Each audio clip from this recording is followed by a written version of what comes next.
It is finished. And despite a disappointing season, the Nashville Predators ended with a bang and not a whimper.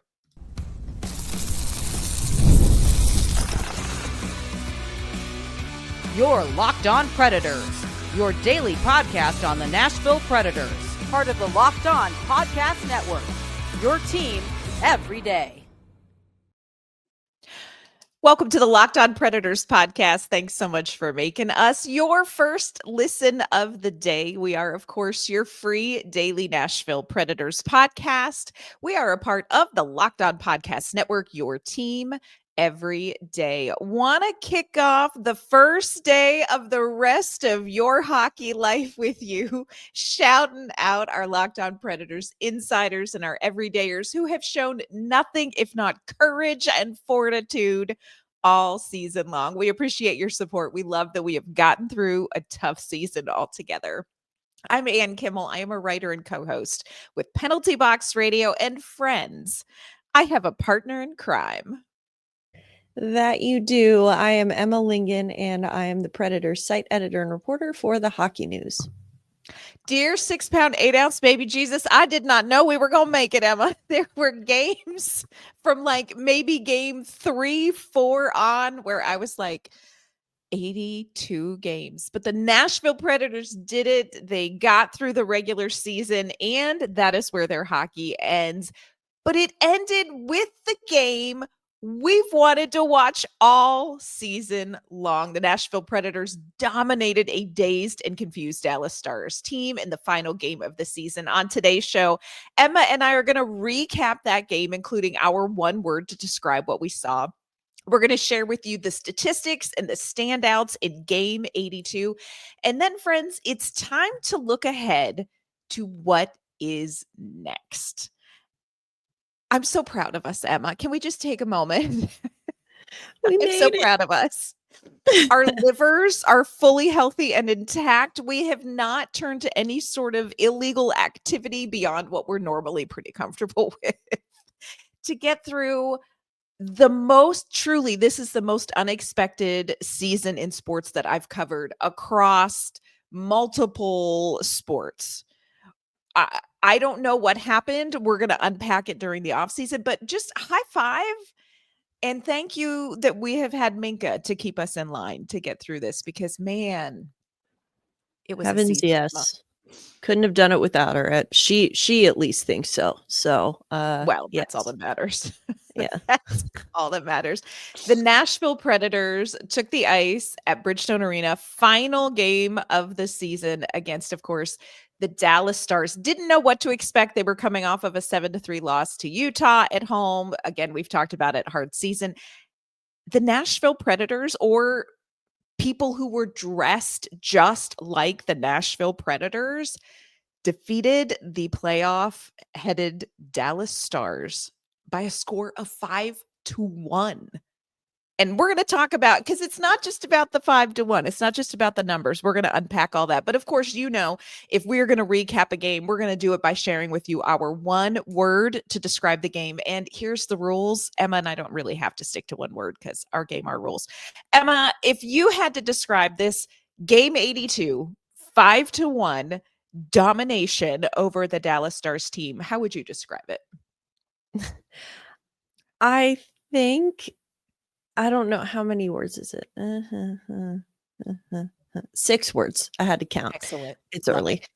My 6 words would be, I can't believe it's not butter, because it, like you said, it was people dressed like the Nashville Predators. They looked like the Nashville Predators, but it did not look like the Nashville Predators out there. Now, I will say, not to take away, a win's a win, not take away from that. However, I do think that, we talked about this before the show. We were like, is Dallas okay? I don't think Dallas is okay. I don't think they're okay. And No, so they're not in a good space. They were not in a good place. They are not, they've now lost 7 in a row to end the season. Like, Yeah. yikes. Yeah. And so that, I mean, I think that that's a team that's kind of spiraling. They already had some injuries. They now have another injury after the game last night. But I think that even with a, not clearly at their best Dallas Stars team, the Nashville Predators actually came out and they looked dominant. I mean, it was one of those where it took how long for Dallas to score the first goal? 16 seconds, y'all. 16 seconds into the game. Did not bode well. Did not bode well for our heroes. And it was like, all right, there we are. There it is. This is fitting, to end the season. And then, but after that first 16 seconds, it was all Nashville. Now, they got into some penalty trouble. They were able to get out of that. That's all well and good. But still, I mean, it wasn't, yes, like there were some lucky bounces here and there, but it wasn't just like even a blind squirrel finds a nut kind of win. Like they actually looked like the better team. Yes. Yeah. My one word is 2 words, and those words are if only. If only the Nashville Predators had found whatever gear this was. If only the Nashville Predators had gotten the bounces. And I will agree with you. Like we're talking about bounces that they got in the game last night, but I would agree with you. Nashville created their own luck. Like this was a game where you saw skill. You saw the skill of the Nashville Predators team. And it came together in a way that I don't know that we've seen. I know for a fact we haven't seen consistently this season, but it just looked different and it felt different. And you know what we say here about feelings. But this felt like, okay, this is what it was supposed to have looked like. We didn't imagine it. We didn't imagine that this team had the potential, and we were wrong. This team did. Now, I will say this, the team that finished game 82, we've talked about this, looks very, very different than the team that played Dallas in game 1 between trades and injuries and waivers and all of that kind of stuff. But yeah, this was a different feel to it. There was a different confidence to it with Nashville. There was a maturity to the way that they played this game. And it was really nice. And I just think, man, if only we had found this in game 3 or 4, I think the confidence and the vibes would have been different on the team. And we could have avoided the 8-game losing streak and the 2 6-game losing streaks, and things could have been different. But, coulda, shoulda, woulda, friends. There is no game 83, and Nashville is where they are. What they do from here on out, well, that's what the offseason is for.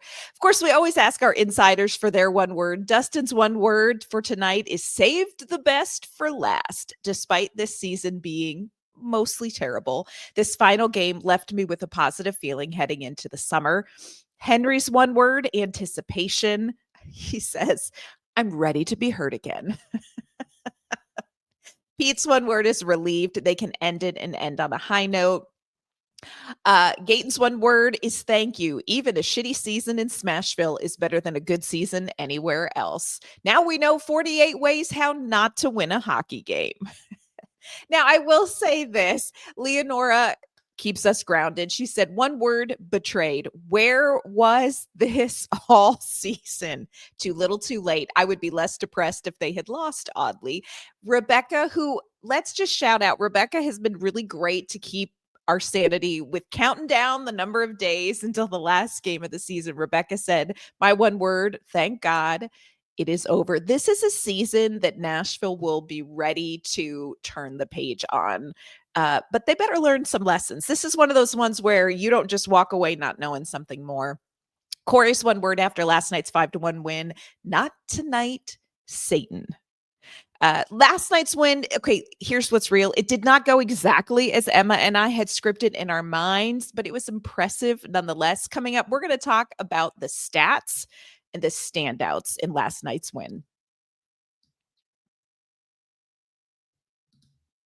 Today's episode's brought to you by our friends at FanDuel. The NBA playoffs are almost here, and FanDuel is giving new customers an incredible way to get in on that action.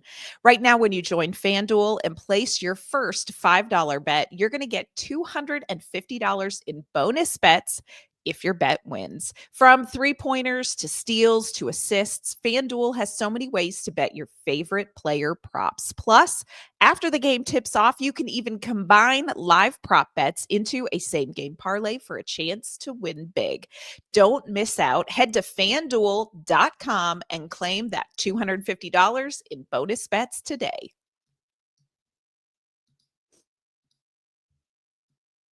All right, Emma, Nashville came through 82 games into the season and really played from start to finish. I should lie, from 16 seconds in to finish a dominant game. And I was with you. Dallas scored that goal 16 seconds in, and I was like, this tells me a couple of things. Number one, UC Saros, not ready. Number two, this Nashville Predators team is going to get blown out. Number three, this is exactly what Dallas needed because Pete DeBoer, in a game that Dallas did not need to win, they didn't need this game for anything except to put in the time. He started all of his players. He started all of his available starters. We had Jake Ottinger in net. We had Rupe Hintz out there. You had, all of their big names, Jason Robertson out there, Wyatt Johnston out there. That did not go well for Dallas. Jason Robertson left, I believe it was the first period, wasn't it, Emma? He left in the first period. I think he played like 6 minutes of ice time. Yeah, it was near the end of the first period. Yeah. And according to you, Emma, didn't look like he was feeling fine when he left a Bridgestone Arena with the team after the game. We did not see him return to the game. He's Dallas's leading scorer, y'all. He's their leading goal scorer. Yeah. It's tough. It's one of those where you could see him when he got hurt. He took the hit. Who was it? Was it Barron? Either Justin Barron or Michael McCarron, one of those. One of the errands. Gave him after like a little, it wasn't a dirty hit, wasn't anything like that. It just, happens. Wrong angle. And then he looked like he was in quite a bit of pain. He's favoring the one leg. He goes off. Dallas PR announced, he's not coming back into the game. And at first you're like, okay, well, maybe this is just an abundance of caution kind of situation. But then I saw him leaving and he was in a full on leg brace and he was laboring. So didn't look good for Jason Robertson. And you hate to see that. Oh yeah, and they're already without Miro Heiskanen. Kind of the boost that they got from Tyler Seguin coming back in, immediately just washed away because now they don't have Jason Robertson or Miro Heiskanen. So it's now he hasn't officially been ruled out of the playoffs yet. I imagine we'll probably hear more about that on Friday. But yes, it was not good. But aside from that, I will tell you what. Once the Dallas Stars had left, the vibes at Bridgestone Arena, at least in the underbelly of Bridgestone Arena, where all the workers are, all those of us who have been there for this entire 84-year-long season, the vibes were immaculate. I have never, everyone was so, like, no one actually said it, but it was just kind of this understanding of like, it's over. We did it. We made it. And so like everyone was in such a good mood afterwards. And like, yeah, you feel for Dallas. But again, I think it was good to kind of go out on a high. Yeah, I think it was. I think it was good. And we're going to talk about that coming up. Like, just how important is this win? What does this win do? I do want to shout out and also kind of correct one thing. Hey, Nashville. I know it's the 82nd game of the season, but there is nobody that hit a keg in the penalty box. What in the ever-loving flagnog was going on? Dallas scores 16 seconds in, and then bless his heart, Zach LaRue like a minute and a half later gets a 4-minute major for a high stick. And then, you just had these penalties all throughout the game, like a trip or a slash or just stick penalties. Jonathan Marchessault had a penalty in the third period with which he disagreed. He was very lucky he didn't get like another extra little something, something.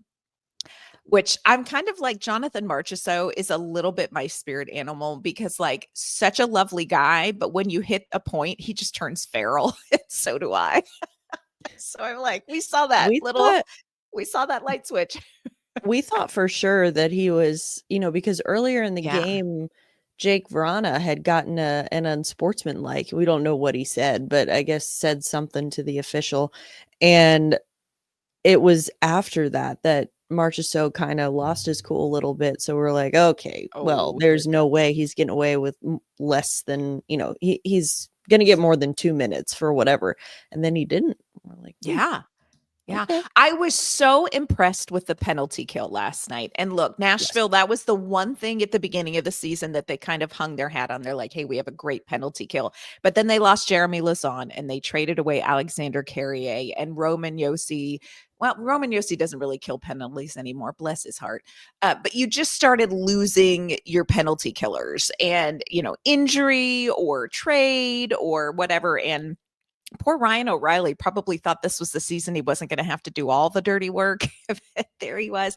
Nashville killed off 6 power play opportunities that Dallas had. 6 power play opportunities. And honestly, the minute they killed off the 4 minutes for Zach LaRue, I thought, okay, now wait a second. That's huge. And that's something the crowd in Bridgestone Arena, they really appreciate a good penalty kill. And it sort of changed the vibe in Bridgestone, and it never went back. Like, there was really never a point after that first period where you were like, oh, I don't know. I mean, you knew, because friends, let's be honest, we've seen it. Nashville up 3-1 and they could lose this game, but Nashville never lost control of that game as well. Offensively, they were great. They generated twice as many high danger chances as the Dallas team did. I thought UC Saros, after, he gave up that first goal 16 seconds in, where you're like, oh, dialed in, absolutely dialed in. And the Predators chased Jake Ottinger. I mean, it was just special teams, offensively, defensively, where we're still trying to figure out who is that guy. Who is that guy? And is he allowed in the Nashville Predators locker room? It just was a really solid game from the Nashville Predators all the way around. Emma, when you are watching and thinking back on this game, who are the players that really, or a player that you feel like, for the last game of the season, they did enough to really solidify something positive for them, for the coaching staff going forward? I am, first of all, I mean, like, Jordan Osterley, noted goal scorer, has Exactly how we literally quadrupled his season goal total since he got to Nashville. So that's cool. I'm going to go, though, with one of the younger players. I think not just in this game, but I think, like over the last stretch of games, who really, kind of looked like he could have something here that we could build on, and that's Luke Evangelista. I think that we've seen him. He was almost, I want to say it was like 13 points in his last 14 games, or 14 in his last 15, something like that. And it wasn't just the score sheet. It was, I mean, like, he showed up. He was visible. You put him in crazy thought. You put him in a top line position or a top 6 position, and good things happen. Yep. Crazy. But no, now I will say we kind of saw something similar from him at the end of last year and into the playoffs, where he kind of, I don't want to say woke up as if he had been lazy and not trying all year, but it was something where, like, towards the end of the season last year into the playoffs, we were like, oh, hello, Luke Evangelista. Mm-hmm. And then, you thought that was going to be something that he carried into this season, because he was playing with more confidence. He looked more sure of himself. He, it just looked better. He looked stronger on the puck, just all of that. And so I think that we were expecting to see more from him this year. Obviously, he had some injury issues earlier in the season, and that kind of, derailed his progress a little bit. And you're getting to a point, as was the case with, the majority of this season, where you're like, oh, that was a fluke. We're never going to see that again. But we saw it again. So it's, good to see. I think he had an assist. I don't remember on which goal, but I think he had an assist. Justin Barron's. On Justin, other noted goals. Exactly how we drew it up. Yes.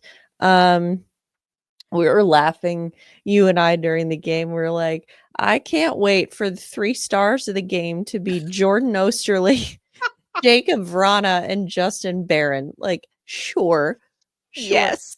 That was why we couldn't beat Dallas on opening night, because we didn't have those guys. We didn't have the noted goal scorers that we needed. Oh my God bless. Yeah. No, I 100% agree with you. That's exactly who, the first name that comes to my mind is Luke Evangelista. And so much of it is he has had this offensive upside. I think that he is needed to grow into kind of the physicality of the game. And, one of the things we've heard all season long from Andrew Brunette, and we heard this last season, was when he skates, he's good. And I think Luke has gotten used to just that constant moving of his feet.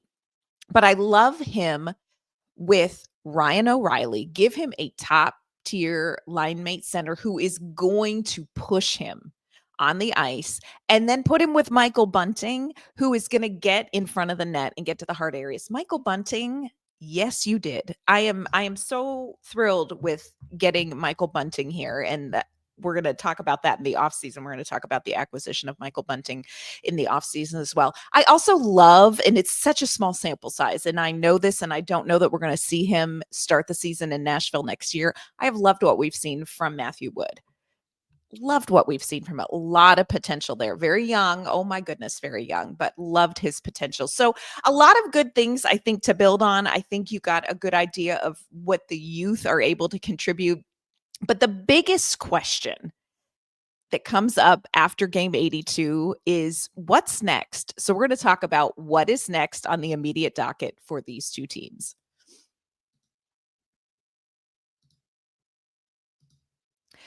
Did you know that your Fire TV is also an Xbox? You can turn any TV into your gaming and entertainment hub with Fire TV Stick 4K devices. No console required. Just grab your paired controller, subscribe or sign in to Xbox Game Pass Ultimate with EA Play included, and you are ready to play. Dive into hundreds of premium titles from EA Sports College Football 25 to Call of Duty Black Ops 6 and Avowed. It's as easily as you stream your favorite shows. It's gaming made simple, and it's all on your Fire TV.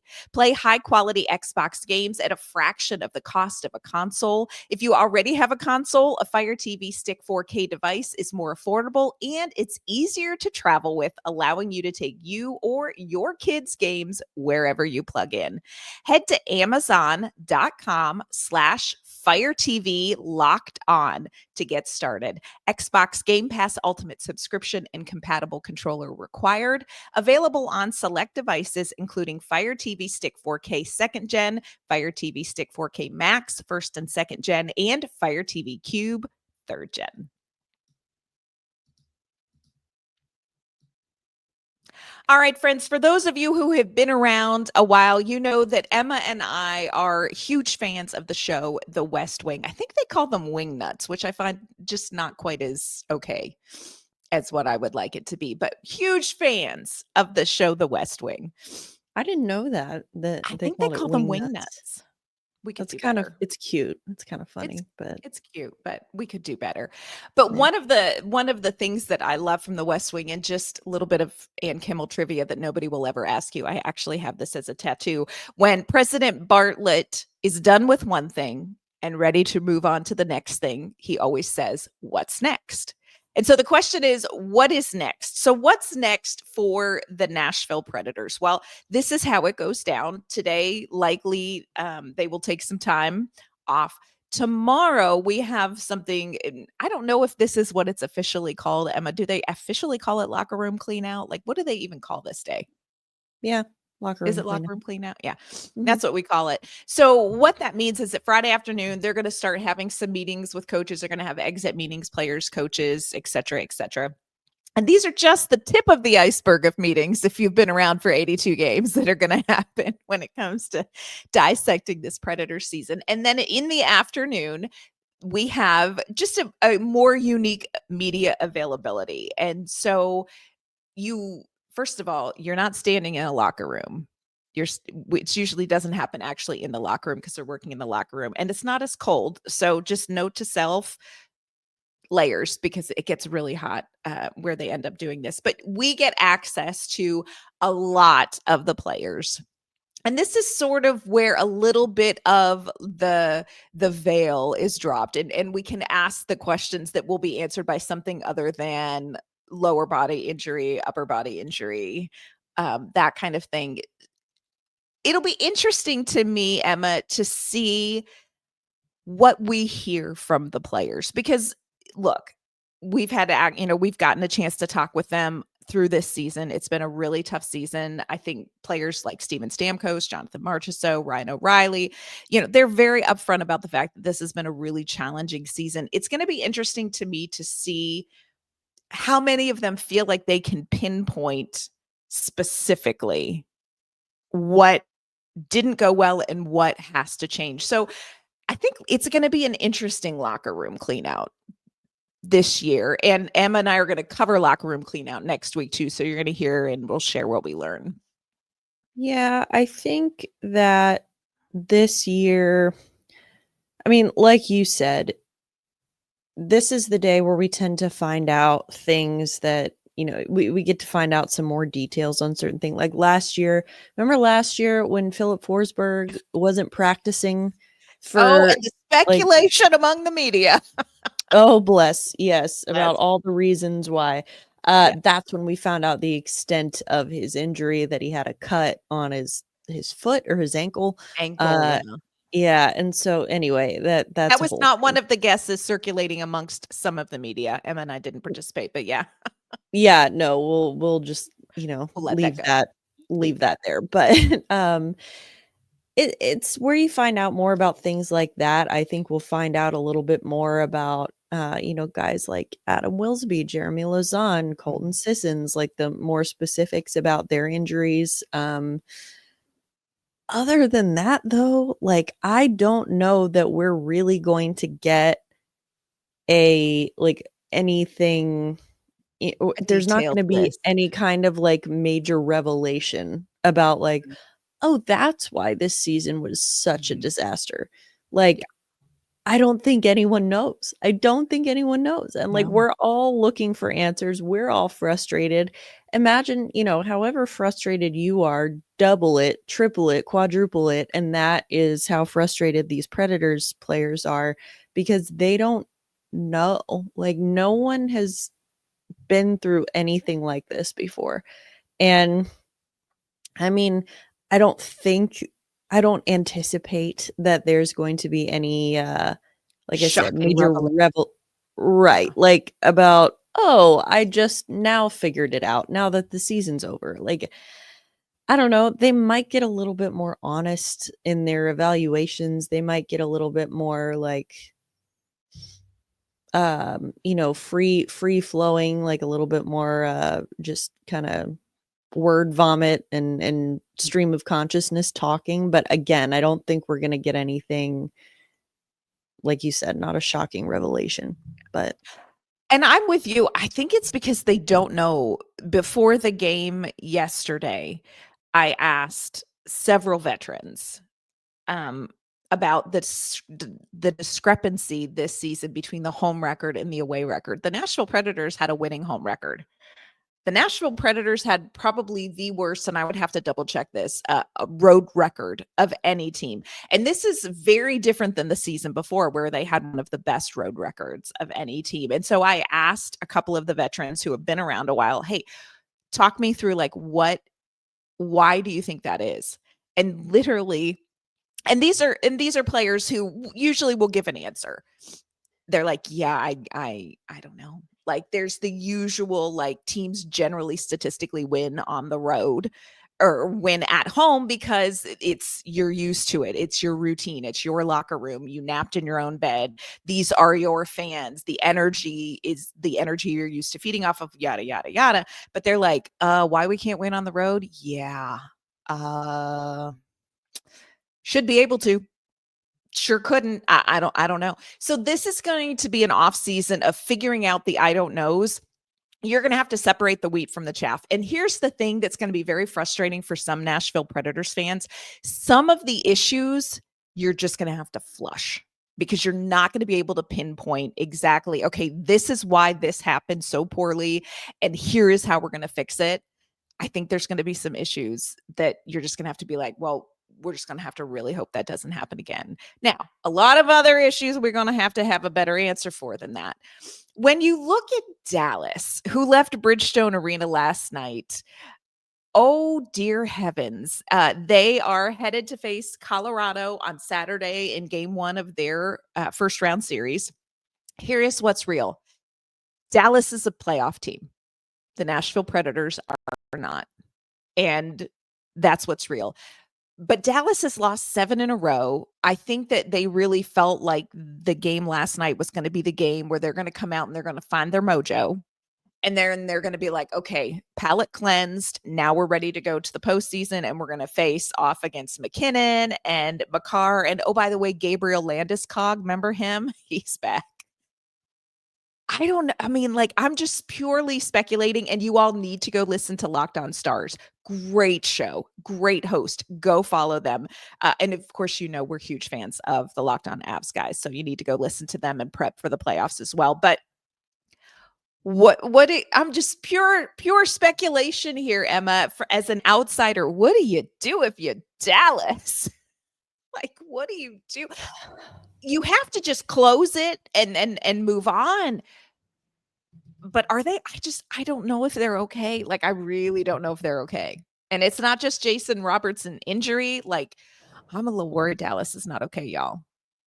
Yeah, it's not just the injuries. I think that they've got a lot of issues. They've got a lot of demons that they need to figure out. I think that their special teams play is not good. The depth that they have, the forward depth that they have kind of prided themselves on all season, it's not really showing up. Defensively, I've talked about this before, that defensively they're very thin. So it's just like, I don't know. It's a little painful. So we're going to have to watch. Postseason kicks off on Saturday. On tomorrow's show, Emma and I are going to take a look back, just glimpsing back at this season and see how did Nashville stack up against the Western Conference playoff teams. I think it's going to be an interesting look at how did Nashville do against teams that are moving on and trying to win the Stanley Cup. And also maybe Emma and I will try for some Stanley Cup predictions, which makes us very, very anxious. But we'll see if we can rally by tomorrow and put ourselves out there on that. Emma, before we log off on this day, before we say goodbye officially to the 2024-25 season, we would say it's been nice knowing you, but we're just barely getting by, y'all. And we turn the page and we start looking into the off season. Emma, let everyone know where they can find you and your work. You can find me on social media at Emma_Lingen, and you can find my work at the Hockey News. You can find me on social media at AnnK_Mama on Ice. You can find my work with Penalty Box Radio as well. Friends, that is going to do it for this Thursday episode of the Locked On Predators podcast. That's going to do it for any game recaps from the 2024-25 season. Everybody take a deep breath. We will be back tomorrow looking ahead at the postseason while Nashville plans their trips to Turks and Caicos. We will see you then.